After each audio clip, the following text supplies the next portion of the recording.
کہانی ہے تاریخ کی اس خطرناک اور طاقتور ملکہ کی جس نے حرم کی ریشمی دیواروں کے پیچھے بیٹھ کر آدھی دنیا پر حکومت کی۔ ایک ایسی عورت جس کے اشارے پر وزیروں کے سر کٹ جاتے تھے، جس کی مٹھی میں سلطنت کا خزانہ تھا اور جس نے اقتدار یعنی پاور کے لیے اپنے ہی بچوں کی قربانی دینے سے بھی دریغ نہیں کیا۔ یہ داستان ہے ماہ پیکر قوسم سلطان کی، سلطنت عثمانیہ کی سب سے طاقتور خاتون۔ کہانی یونان گریس کے ایک چھوٹے سے جزیرے ٹینوس سے شروع ہوتی ہے۔ وہاں ایک پادری کی بیٹی تھی انستاسیا۔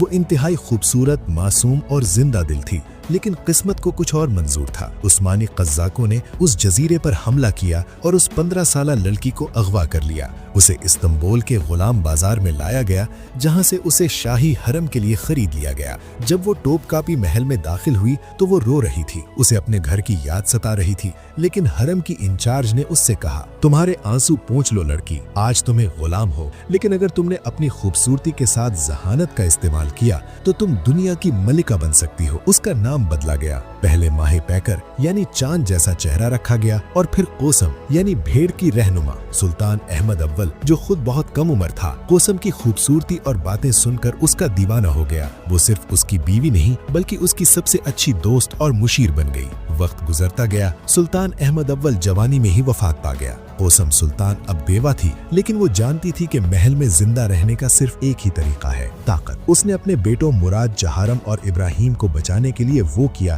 جو کسی نے سوچا بھی نہیں تھا۔ اس نے قانون بدلوایا کہ سلطان کے مرنے کے بعد بھائی کو قتل نہیں کیا جائے گا۔ جب اس کا بیٹا مراد جہارم صرف 11 سال کی عمر میں سلطان بنا تو قوسم سلطان نے سلطنت کی باغ ڈور اپنے ہاتھ میں لے لی۔ تاریخ میں پہلی بار ایک عورت باضابطہ طور پر نائب سلطنت بنی۔ وہ پردے کے پیچھے بیٹھتی اور دیوان یعنی کابینہ کے وزیر اس کے سامنے سر جھکا کر کھڑے ہوتے۔